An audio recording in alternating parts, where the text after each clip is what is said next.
If you always seem to be running out of content ideas, today I'm going to share with you how you can take one topic and turn it into 8 different videos. Because if you're like 95% of us in business, coming up with new ways to talk about the same thing can be exhausting. But it's incredibly important at the same time. Welcome to Content Catalyst. I'm your host, Deb Szabo. So, how do we take one topic and create it into 8 different videos? Well, it's through storytelling.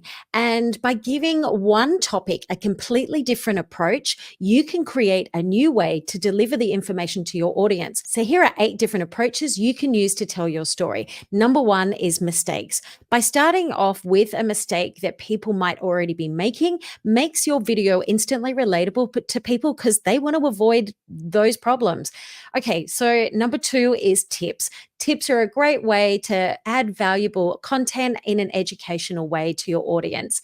Number 3 is tutorials. So this is where you show people how to do something. Number 4 is a system. So system might be, here's my lazy way to make video when I've got 10 minutes to spare. Number 5 is storytelling POV. So a storytelling approach to creating video is a really powerful way because you take people on a journey. Now, it could be a story from your perspective that you have had happen to you, or it could actually be from the perspective of a client that you've helped and demonstrated the results that they've had through that transformation. Really powerful way. So the next 3 are more like B-roll clips that you can use, and they're really easy to execute. So number 6 is behind the scenes, and this is where you can just set up your video on a tripod and show what you do. So number 7 is to show something that you do in an entertaining or funny kind of way. And I'm going to give some examples in a moment of what that looks like. Number 8 is inspirational. What we want to do when we create content is we want to tell stories, and we want people to aspire to what the transformation is that we can provide them. So inspirational content is great for this. So these are all approaches on how you can tell your story. But what you need is your content categories within your business. Now, your content categories relate back to and are tailored for your business and the problems that you solve with your audience. So if we were creating a content marketing strategy for you, what we would do is we'd look at your core offer, we'd look at your audience's pain points, and first of all, we profile who your ideal audience is. And then I do what's called a vivid story exercise, and that helps us to dial in the messaging of your audience's pain points, their questions, their motivations, and their aspirations.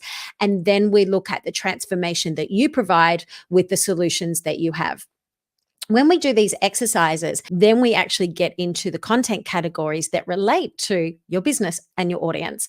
So businesses might have between 3 and 7 content categories. Now, personally, I've got 7, but if I was, say, a health coach, I might only have 3. And 3 of those content categories might be something like nutrition, movement, and mindset. And so in those 3 content categories, you would then list down as many of the topics that relate to that category. So for example, let's say I was a health coach and we were talking about movement as a category. The topics that would be listed under there would be something like, maybe I talk about yoga and stretching and swimming and Pilates, for example. So what we're going to do is focus on the topic of yoga. So if I was a health coach and I had one of my content categories as movement and a topic was yoga, let's look at how we can take the topic of yoga and let's look at how we can then create a video, 8 different ways to tell that story. Number 1, the mistake. So it could be if you're struggling to work out, and think you need to spend a whole hour, instead do this 20-minute yoga session to keep you fit. Okay, so tips might be, here are 3 yoga moves to help tight shoulders if you've been working on a computer all day. Tutorial might look like, here's a 20-minute morning yoga session to start your day off. A system might be, here's how I do yoga into my daily routine. A storytelling approach might be you giving the example of, say, Susan, who might have not been flexible and was struggling to exercise, and you gave her a yoga plan, and this is the transformation that happened within 4 weeks. That's a storytelling success approach.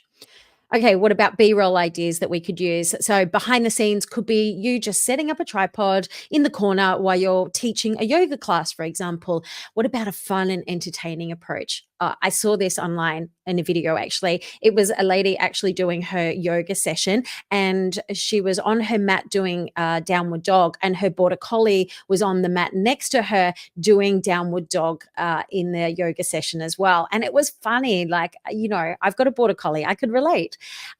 Inspirational.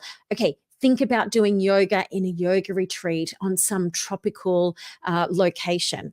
I mean, I want to be there. So what about if I was a winery and we're talking about champagne as a topic? So mistakes could be stop putting a teaspoon in your champagne bottle and instead use a stopper if you don't want the bubbles to go flat. Number 2 in tips could be when serving your champagne before your guests arrive, pop your champagne into an ice bucket with a little bit of water to help chill it down that little bit more.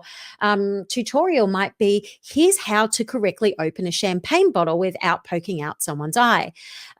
Number system. So the next one is a system. Here's how I prepare for an event when I am serving champagne on arrival. So you could go through, your routine of how you do that. Storytelling might be, here's how we helped Susan work out how many bottles of champagne she needed to cater for the event of 100. All right, what about some B-roll content? All right, so behind the scenes might be getting some grapes picked and showing it getting, made, showing the wine getting made. So what about entertaining? What about opening a bottle and having it go everywhere because it's been shook up?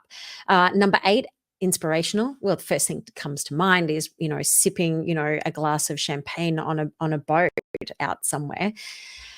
All right. So, what about if I was a real estate agent and the topic was open house? Here are the 8 approaches that I would take to tell that story. So, mistakes could be stop making cookies for your home inspection. Instead, do this. Tips could be here's 3 things you need to get rid of before an open home inspection. Tutorial could be here's how to prepare your home for an open house. System, here's how I get ready for an open home. So you're stepping people through that routine that you do when you prepare an open house inspection. Storytelling. It could be Susan wasn't getting offers on a house. Here's what we did to increase the attendance of our open homes and the results that she got. B-roll ideas, again, set up your camera of you walking up and putting out the open house inspection sign. Entertaining could be you madly putting the final touches on something as you're, and I've done this myself when I've had an open house inspection, people coming through the front door to inspect the home as you're on your hands and knees, mopping the floor as you're on your way out the back door. Inspirational, well, selling your home. Of course, putting the big sticker on sold sticker on the sign out the front. As you can see, when you use these different approaches to tell your story of one topic, you'll never run out of ideas again. Now, I've created a cheat sheet listing down all the different approaches that I've outlined today. And if you'd like a copy of that, I'll put the details in the show notes. Now, if this episode was helpful, please share it with somebody that might be struggling with content ideas. And until the next episode, I'm Deb Szabo, and thank you so much for listening.